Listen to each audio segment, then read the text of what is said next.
bags. Hey gang, I'm Dr. Who. This is Accounting is a Joke, where accounting makes sense so you can make dollars. Today we're going to take a look at a walkthrough illustration of how to properly record transactions under the average cost method.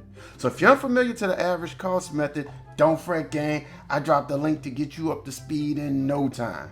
So with that being said, let's get it. So it tells us Golf Unlimited carries an inventory of putters and other golf clubs. The sales price for each putter is $119. Company records indicate the following for a particular line of Golf Unlimited putters. Alright, so we have us a particular schedule for the month of November with the various transactions. And then it says to prepare Golf Unlimited perpetual inventory record for the putters, assuming Golf Unlimited uses the weighted average inventory costing method. And we have to enter all of this stuff. Okay, easy breezy gang. Let's get to it. So we're dealing with inventory, and we already know at this point that inventory has various costing methods that will give us the different types of cost for our ending inventory, which belongs on the balance sheet, as well as the cost for our goods sold that belongs on the income statement. Because these different costing methods assume different types of flow for assigning the inventory, the numbers will be different. But this particular one is called the weighted average costing method, i.e. average cost. So of the various costing methods, I consider this one to be the toughest. But don't fret gang, I got your back. Let's start with a basic example to get the wheels turning. Consider we purchased some candy and we bought a pack of Annihilators for 15 cents. Then we bought a pack of Jolly Ranchers for 35 cents. What's the average cost of the candy? Well, it's easy gang, right? 25 cents. But how did we get that number? We simply added the total cost of the pieces of candy, the 15 cents plus the 35, and then we divided it by the number of units. That gave us 25 cents. And gang, we're going to take that same concept and apply it to this particular flow of our inventory. So basically, after every sale, we have to recalculate the average cost of the goods or the units that we have available. So enough of the small talk. Let's get to the problem. So it starts off with the table, and it's required for us to account for the November 1st inventory on hand. So that's simple. If we look at our particular table, which is in chronological order, we see as of November 1st, we have beginning inventory amounts of 24 units at a total cost of $53 each. So we're going to just apply that information within the table. And so in terms of calculating the total cost of the units we have available thus far, we're going to multiply the 24 times the 53, and that will give us an amount of $1,272. We're going to check the answer. Well done, gang. Next, we are now moving down the list, and we're going to account for the November 6th sale of 20 units. Gang, consider that we are utilizing the perpetual inventory system. And from the perpetual inventory system, it basically tells us that after every purchase or sale, we adjust our inventory. If we pay close attention to the list, we notice that as of November 6th, we only have one set of inventory that we can sell. And obviously that's the beginning inventory that took place on November 1st. Therefore, all 20 of those units were sold at a cost of $53 each. So we're going to input that amount, then multiply them together to get a total cost of $1,060. Now, in terms of our inventory on hand, gang, we could easily identify that we started out with 24 units in beginning inventory, but we just finished selling 20, which means that we have only 4 units left available in our inventory on hand. So if we take the 4 units and multiply it times $53, that'll give us our total cost of available inventory, which will be $212. We're going to check the answer. Excellent job, gang. Now it's time for us to account for the November 8th purchase of 30 units at 70. So all we have to do, gang, is simply input our 30 units at 70 and multiply them together to get the total cost of our units purchased, which is $2,100. Then we mosey on over to our new available inventory. Gang, as of November 6th, we had 4 units at $53 each, but we just made a purchase on the 8th of an additional 30 units at $70 each. However, since we're assuming the weighted average / average cost method, we're going to have to calculate the average of the goods that we have available. So how are we going to do that? Just like we did with the candy, gang. We're going to take the total cost of the goods we have available and divide it by the number of units. So we can easily identify how many units we have available. We started out with 4 units at $53, but then we just made a purchase of 30 units at $70. Therefore, the total units available is 34. Now all we have to do is identify the total cost of those 34 units. So how will we do that? We're going to take the 4 at 53, which give us a total cost of $212, and then we're going to take the 30 at 70, which give us a total cost of $2,100, and add them together. So when we add 212s to 2,100, that gives us a total cost of goods available of $2,312. Now all we have to do is divide 34 into 2,312, which will give us an average cost of $68, gang. Therefore, our 34 units has an average unit cost of $68. And when we multiply the 34 times the 68, that will give us the total calculated cost of $23.12. We're going to check our answer. Beautiful work, gang. Now it's time to account for the November 17th sale of 30 units. So here's the beauty of the average cost.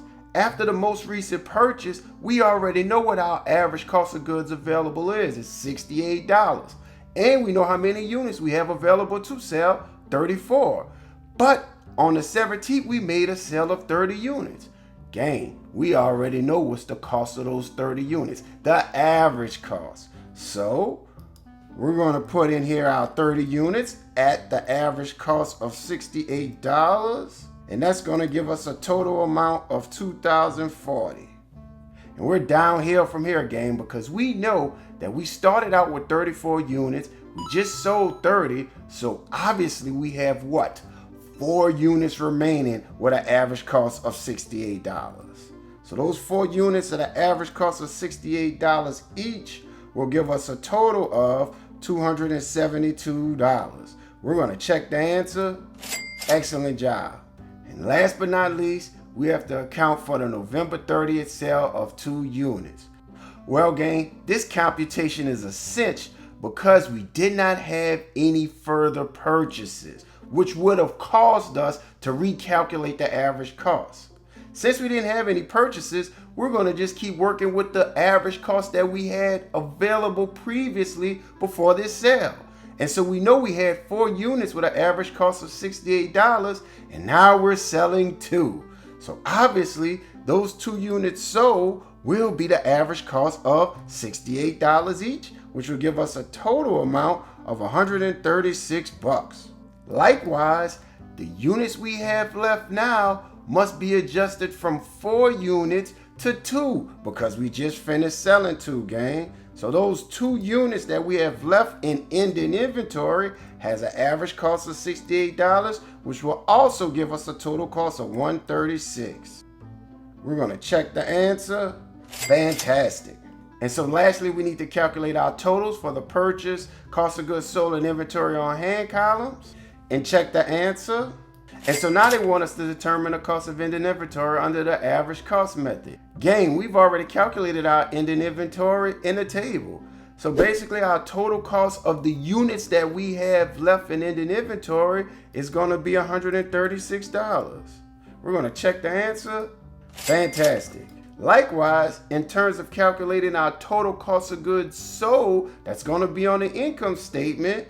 It's already given to us in our table of $3,236. We're going to check the answer. Well done, gang. So now we're going to mosey on over to the proper journal entries.